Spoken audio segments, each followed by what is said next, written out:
नमस्ते दोस्तों, हमारा जो नेट जेआरएफ में लगा हुआ उपन्यास है ज़िंदगी नामा, इसके ऊपर हम विस्तार से इसमें चर्चा करेंगे। पूरे उपन्यास के जो भी महत्वपूर्ण पात्र हैं, जो भी महत्वपूर्ण कथन इसमें आए हैं और जो नेट जेआरएफ की दृष्टि से महत्वपूर्ण प्रश्न बनते हैं, किस तरह पूछे जाते हैं, क्या-क्या उपन्यास के क्रम, क्या-क्या लेखिका से संबंधित जो चीज़ें पूछी जाती हैं और जो भी महत्वपूर्ण चीज़ें जो एग्जामिनर इस बार नेट में जो फैक्ट वगैरह पूछते हैं, उसको हम इसमें चर्चा करेंगे। देखो, ज़िंदगी नामा उपन्यास की लेखिका है कृष्णा सूक्ति। अगर अपने को सिलेबस याद है ना, तो उसी से अपन 2, 4, 5 सवाल तो ऐसे ही कर जाते हैं। इसका प्रकाशन वर्ष है 1979, ठीक है। और इस पर जिन पर साहित्य अकादमी पुरस्कार मिला होता है, उनको लेखक बार-बार पूछता है। साहित्य अकादमी पुरस्कार इसको मिला हुआ है ज़िंदगी नामा को 1980 में, ठीक है। और ज़िंदगी नामा उपन्यास पंजाब की पृष्ठभूमि पर आधारित है।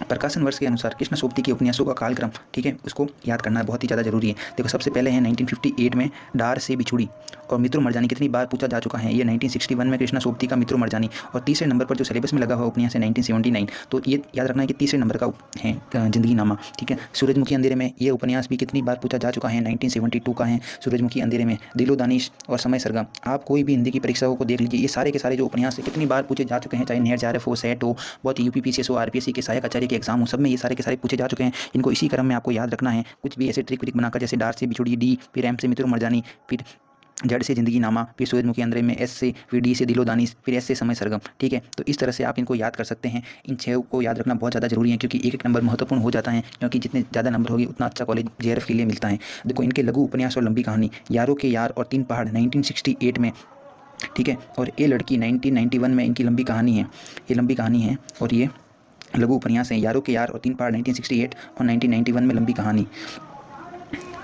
देखो, सबसे पहले एक चीज़ याद रखो कि ज़िंदगी नामा का पहला भाग, तो ज़िंदगी नामा से याद रखो जिंदा रुख नाम से इसका पहला भाग प्रकाशित हुआ था और उपन्यास 1979 में प्रकाशित हुआ था और 1980 में इसको साहित्य अकादमी पुरस्कार मिला। उपन्यास को क्या नाम से प्रकाशित कराना था? चन्ना नाम से प्रकाशित कराना था इस ज़िंदगी नामा उपन्यास को पहले, ऐसा मानता थे, ठीक है। देखो, उपन्यास का परिवेश, इसकी पृष्ठभूमि, इसका मुख्य गाँव, नदियाँ, कालखंड क्या है, ऐतिहासिक संदर्भ क्या है, समुदाय क्या है, विशेष क्षेत्र क्या है, ठीक है, लेखिका का क्या संबंध है, इस पर क्या कोई फिल्म बनी है, इस तरह से सारे के सारे फैक्ट अपन देखते हैं। देखो, इस उपन्यास का जो मुख्य गाँव है वो गाँव है डेरा जट्टा गाँव, जो कि पंजाब का गाँव है, ठीक है। इसमें देखो 2 नदियाँ आती हैं, झेलम और चेनाब। अगर एग्जामिनर प्रश्न बनाएगा तो नदियों को बोल देगा ये सतलज और रावी नदी के तट पर स्थित है, जबकि ये झेलम और चेनाब नदियों के तट पर स्थित हैं। देखो, 18वीं, 19वीं और 20वीं शताब्दी की घटनाओं को इसमें दर्शाया गया है। ब्रिटिश राज का उत्कर्ष काल 1900 से 1916 की घटनाएं भी इसमें मिलती हैं। और इसमें देखो 3 धर्मों की साझी संस्कृति है, हिंदू, मुस्लिम, सिख, ठीक है। जो उपन्यास में आया गया है मेन वो चीज़ हमें पता होनी चाहिए। देखो, गुजरात जिला है, खारिया तहसील है और पंजाब है, ठीक है। लेखिका का संबंध, लेखिका स्वयं इस क्षेत्र में रहती थी। देखो, हमारे सिलेबस में कुछ ही ऐसे उपन्यास है जिन पर कोई फिल्म बनी हो, तो जिन पर एक फिल्म बनी है उनमें एक हमें याद रखना है कि ट्रेन टू पाकिस्तान। वैसे देखो, अपने को याद है अमृतसर आ गया है, उस पर भी एक फिल्म बनी है। और एक मनु भंडारी का जो उपन्यास है उस पर भी एक फिल्म बनी हुई है, कहानी पर फिल्म बनी है, रजनीगंधा, ठीक है। तो ये याद रखना है कि ट्रेन टू पाकिस्तान कृष्ण सोबती ज़िंदगी नामा उपन्यास है, ठीक है। ये देखो, इसमें क्या मुख्य बात क्या है, ये केवल किसी एक व्यक्ति की कथा नहीं है, ये पूरे अंचल, जैसे आंचलिक उपन्यास में बताते हैं ना कि उसका अंचल ही उस उपन्यास का नायक है। जैसे मेरीगंज जो है ना उपन्यास का नायक है, ठीक है, मेला अंचल उपन्यास में। इसी तरह एक व्यक्ति की कथा नहीं है, ये पूरे जातीय समुदाय का कथा गान है। इसमें कोई नायक नहीं है, कथा की मात्रा कम है लेकिन तू कई दृश्यों का कई क्रम है, ठीक है। इसकी केंद्रीय वस्तु क्या है, ठीक है। देखो, सादी पंजाब की संस्कृति, जिसमें हिंदू, सिख, मुसलमान तीनों समुदायों के आपसी सौहार्द, प्रेम और एकता का चित्रण किया गया है। ग्रामीण जीवन, यानी पंजाब के किसानों, ग्रामीणों का जीवन, खेती, लोक कथा, लोकगीत, पर्व, उत्सव, परंपराएं, सब कुछ यहाँ पर दिखाए गए हैं। जमींदारी व शोषण, शाही परिवार की सत्ता, किसानों का आर्थिक शोषण, कर्ज की समस्या, ये सब कुछ यहाँ पर दिखाया गया है। नारी चेतना में क्या है, सानी, बिंद्रा देई और राबिया जैसे स्त्री पात्र, 3 स्त्री पात्रों का नाम ऐसे याद रख लो, ठीक है, जो कि नारी चेतना को दिखाते हैं। राष्ट्रीय आंदोलन 1857 और बंग हुआ था 1905 में, ठीक है। और हमारे स्वतंत्रता संग्राम की जो क्रांतिकारी चेतना की घटनाओं को भी इसमें दिखाया गया है, राष्ट्रीय आंदोलन को दिखाया गया है। इतिहास और लोकमानस, सिखों और मुगलों का क्या संबंध है, ठीक है। और गुरु गोविंद सिंह की वाणी का प्रभाव भी यहाँ पर दिखाया गया है कि संतों की वाणी का प्रभाव किस प्रकार पड़ता है, ये भी लेखिका ने बताया है। अंधविश्वास और कुरीतियाँ, देखो बहुत सारे उपन्यासों में वैसे अंधविश्वास कुरीतियों के बारे में बताते हैं। हर उपन्यास में हम देख लेंगे कि हमारी पुरानी परंपराओं में किस प्रकार के अंधविश्वास कुरीतियाँ हैं, ठीक है। भूत प्रेत का भय, पाखंडी ब्राह्मणों का शोषण और जड़ी बूटी का उपचार, ठीक है। डॉक्टर देवराज उपाध्याय के अनुसार यदि किसी को पंजाब क्षेत्र की संस्कृति, रहन सहन, चाल ढाल, रीति रिवाज की जानकारी प्राप्त करनी हो तो ज़िंदगी नामा से अन्यत्र कहीं जाने की जरूरत नहीं है। मतलब देवराज उपाध्याय ये कह रहे हैं कि अगर किसी को भी पंजाब की संस्कृति को जानना है ना, तो केवल ये उपन्यास पढ़ लो और कहीं मत जाओ। इसी को पढ़ लोगे तो आपको पूरी पंजाब की संस्कृति पता चल जाएगी। पात्रों का परिचय, सबसे पहले हम स्त्री पात्रों को देखते हैं। इसके जो मुख्य स्त्री पात्र हैं उनके ये नाम याद रखने हैं हमको इस तरह से। सानी प्रमुख स्त्री पात्र हैं। सानी क्या है, ये हवेली की मालकिन है और ये शाहजी की दूसरे नंबर की पत्नी है, ठीक है। पहले की मृत्यु हो गई थी। सानी जो है मजबूत हैं, आत्मनिर्भर हैं। उसके बाद में बिंद्रा दई कौन है, ये काशी शाह की पत्नी है। काशी शाह हैं जो कि शाहजी के छोटे भाई हैं। इस हिसाब से ये जो होगी बिंद्रा दई, ये इसकी देवरानी भी कह सकते हैं हम इसको, ठीक है। ये भी एक प्रमुख स्त्री पात्र हैं। राबिया नाम से पता चल रहा है कि ये मुस्लिम परिवार की एक युवती हैं। लाली शाह की ये देखभाल करती हैं और शाहजी के प्रति आकर्षित है राबिया। उसके बाद में चौथा जो मुख्य स्त्री पात्र हैं वो है मेरी चाची। मेरी चाची कौन है? ये साहनी के प्रति प्रेम भाव रखती हैं, चाहती है कि साहनी माँ बने। साहनी को माँ बनने में जो ध्यान रखने वाली हैं वो है मेरी चाची। और इसके जो और प्रमुख पात्र हैं जैसे कि चन्नी, रेशमा और नेसी, ठीक है, ये ग्रामीण जीवन का प्रतिनिधित्व करती हैं, ये भी स्त्री पात्र हैं। बीबी, बीबी या माँ या बीबी, ठीक है, ये परित्यक्ता स्त्री है, हमेशा खुद की किस्मत पर रोती रहती है, खुद की किस्मत पर रोने वाली। ये देखो, ये नाम याद रख लो, एग्जाम में पूछा जाएगा, ठीक है। उपन्यास में नारी की दुर्दशा का प्रतीक है। और इसके प्रमुख पुरुष पात्रों को अपन देखते हैं। शाहजी जो कि बड़े शाहजी हैं, ठीक है, गांव के जमींदार हैं, केंद्रीय पुरुष पात्र हैं, पूरे अंचल की सामाजिक, आर्थिक और पारिवारिक समस्या का समाधान करने वाले संस्थान के रूप में। काशी शाह इनका ही छोटा भाई, ठीक है, ये शाहजी का छोटा भाई हो गया। फिर लाली शाह शाहजी का बेटा, ठीक है। देखो, काशी शाह तो है इसका छोटा भाई और लाली शाह है इसका बेटा। सलामत अली, नज़ीर, मेहर अली, करतार अली, ठीक है, ये मुस्लिम व अन्य समुदाय के पात्र हैं और शाहजी संस्कृति के प्रतीक हैं, ठीक है। दिलबाग, चौधरी, फतेह अली, मोहम्मदीन अन्य गौण पात्र हैं, ठीक है। याद रखिए, उपन्यास में कोई एकल नायक या खलनायक नहीं है। शाहजी का परिवार कहानी के केंद्र में है।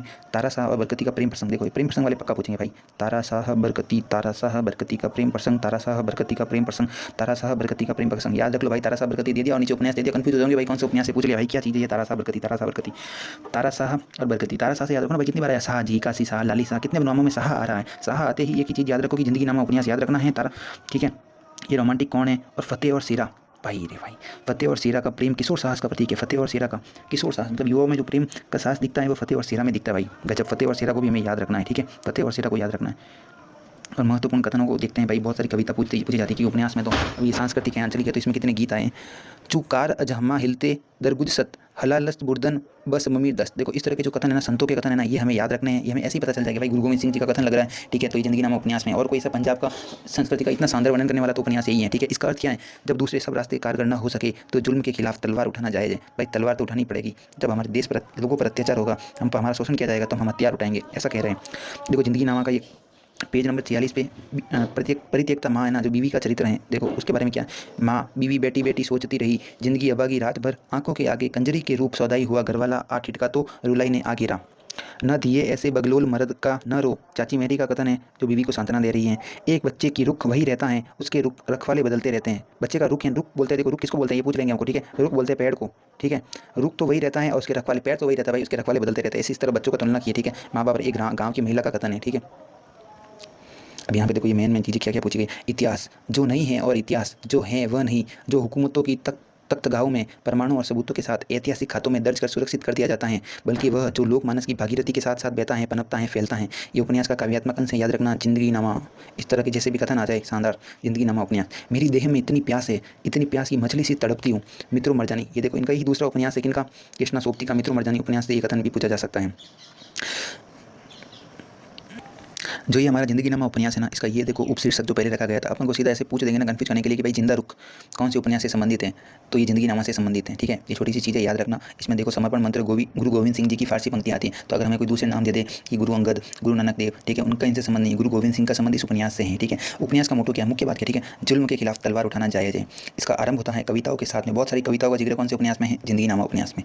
उपन्यास का उद्देश्य लेखिका के अनुसार, लेखिका बता रही है हमें कि पंजाब की साजी संस्कृति देखने को मिलेगी, आप इसको पढ़िए। इसमें हिंदू, मुसलमान, सिख के परस्पर सौहार्द का जीवंत दस्तावेज हैं, लोकमानस में जीवित अलिखित इतिहास को संवर देना, ठीक है। जो देखो, एक तो इतिहास लिखते हैं इतिहासकार, और एक जा उपन्यास में, ठीक है, लोकमानस, लोगों के मन में क्या है, उस समय के जो जीवंत लोग हैं, वो लोग क्या सोचते हैं अपने समय के बारे में, वहाँ की संस्कृति के बारे में, कल्चर के बारे में, तो उस अलिखित इतिहास को संवर देना इस उपन्यास का मुख्य वक्तव्य है। किसानों, गरीबों, स्त्री पात्रों के प्रति सहानुभूति और शोषण के विरुद्ध आवाज़। भाई, शोषण होगा तो आवाज़ तो उठाने वाले लोग ही जो बहादुर होते हैं, शासक होते हैं, साहसी होते हैं, वीर होते हैं, मेहनती होते हैं, वो लोग ही आवाज़ उठा पाते हैं। देखो, क्रांतिकारी चेतना गुरु गोविंद सिंह की वाणी से प्रेरित हैं। जो क्रांति की चेतना मिलती है ना, इनको गुरु गोविंद सिंह जी की वाणी से मिलती है। सुधारवादी से अधिक क्रांतिकारी दृष्टि होनी चाहिए, ठीक है। देखो, विजय मोहन जी ने क्या कहा है, जिंदगी नामा भले ही एक राष्ट्र के मनुष्यों का जिंदगी नामा न हो, लेकिन जिंदगी का बुनियादी तथा मूलभूत समस्याओं को व्यवहारिक स्तर पर व्यक्त करने वाला एक विशाल सामाजिक उपन्यास अवश्य है, ठीक है। विजय मोहन जी का यह कथन याद रखना है कि ये पूरे राष्ट्र के मनुष्यों का जिंदगी नामा न हो, लेकिन जिंदगी का एक बुनियादी मूलभूत समस्या को व्यवहारिक स्तर पर उठाने वाला विशाल सामाजिक उपन्यास अवश्य है, ठीक है। इसके आगे हम देखते हैं इस उपन्यास में कुल कितने भाग हैं। 2 भाग हैं, 2 भाग, छोटे छोटे दृश्य खंड हैं, इसमें अध्याय नहीं है। गुरु गोविंद सिंह जी की काव्य पंक्तियों से कौन से उपन्यास की शुरुआत होती है, बताओ भाई, कमेंट करो, कमेंट करो। जिंदगी नामा उपन्यास कमेंट में पूरा जिंदगी नामा भर जाना चाहिए, तभी जिंदगी नामा के सारे सवाल सही हो गए। इसका अंत होता है उन्हीं पंक्तियों की पुनरावृत्ति से, इन्हीं पंक्तियों जो कि अपने गुरु गोविंद सिंह जी की है ना, उन्हीं पंक्तियों से इसकी उपन्यास का अंत होता है। ठीक है, कथा शैली क्या है? नाटकीय। भाई नाटकीय रूप में जो संवाद होता है ना, वो मतलब पाठक को खींच लेता है। और अंचल की पृष्ठभूमि, अगर कोई गाँव विशेष में बहुत इंटरेस्ट रखता है और वो पढ़ता है तो वो गाँव में डूब जाता है। ऐसा लग रहा है कि सारे दृश्य बिंब प्रतीक उसके दिमाग में चल रहे हैं। ये भाषा जो है ना, पंजाबी लहजे से युक्त। भाई पंजाबी भाषा कितनी सुंदर भाषा, भाई सुनते जाओ, बोलते जाओ, समझ में आए ना, लेकिन कितना मजा आता है पंजाबी भाषा सुनने में। ठीक है, पंजाबी लहजे से युक्त हिंदी है जो जीवंत भाषा है। ठीक है, शिल्प की विशेषताएं क्या है? शिल्पगत विशेषताएं देखो, अध्यायों में विभक्त नहीं है, और जो उपन्यास में ना छोटे छोटे जो दृश्य खंड है ना, ऊपर से तो असंबंध लगते हैं, लेकिन सारे जो खंड है ना एक दूसरे से भीतर मतलब गुथे हुए हैं, एक सूत्र में बंधे हुए हैं। और कोलाज शैली मतलब दृश्य फोटोग्राफी क्लोजअप की तरह उभरते हैं, दृश्य फलक नहीं, विवरण फलक विस्तृत हैं। ठीक है, आरंभ और अंत दोनों ही गुरु गोविंद सिंह जी की पंक्तियों से होते हैं। ठीक है, उपन्यास की शुरुआत कविता के साथ होती है, बीच बीच में इतिहास की ओर बढ़ना, सिखों और मुगलों के परस्पर संबंधों का वर्णन भी बताया गया है। 1980 जिंदगी नामा साहित्य अकादमी पुरस्कार याद कर लो भाई, साहित्य शिरोमणि पुरस्कार भी 1980, साहित्य शिरोमणि साहित्य अकादमी दोनों 1980। ठीक है, साहित्य अकादमी पुरस्कार 1982, हिंदी अकादमी दिल्ली पुरस्कार, ज्ञानपीठ पुरस्कार याद रख लो 1980 में, साहित्य अकादमी 2017 में ज्ञानपीठ पुरस्कार संपूर्ण साहित्य के लिए मिला है। किसके लिए? ठीक है, कृष्णा सोबती जी के संपूर्ण साहित्य के लिए ज्ञानपीठ पुरस्कार 2017 में। ठीक है, और अभी हमने जो कुछ भी पढ़ा है ना, इसका एक त्वरित रिवीजन कर लेते हैं ताकि अपने को सब कुछ चीज़ें याद हो जाए। ठीक है, लेखिका कृष्णा सोबती, इनका जन्म होता है 1925 गुजरात में, पाकिस्तान में। ठीक है, पहले के टाइम पे 1925 में तो पूरा भारत पाकिस्तान भी हमारा ही था। ठीक है, 1979 में प्रकाशन वर्ष है, साहित्य अकादमी मिलता है इनको 1980 में। इसका गांव जो है ना डेरा जट्टा गांव, पंजाब का डेरा जट्टा गांव। ठीक है, शाहजी, साहनी, बिंद्रा देई, राबिया, सारे के सारे प्रमुख पात्रों को याद रखना है। पहले ये नाम रखने वाले थे जिंदा रुख। ठीक है, काशी शाह, सज्जू शाह, लाली शाह, जो दो प्रेम जोड़ियों का नाम बताया था, कौन कौन क्या क्या बताया था। ठीक है, उसको कमेंट करो। ठीक है, ठीक है, देखो लेखिका की मृत्यु होती है दिल्ली में 2019 में। ठीक है, तो ये चीज़ याद रखना है। इसी के साथ अपन इस उपन्यास को समाप्त करते हैं। कृष्णा सोबती का ये उपन्यास बहुत ही महत्वपूर्ण है, सवाल आने की संभावना है। जो चीज़ें महत्वपूर्ण बताइए याद कर लेना।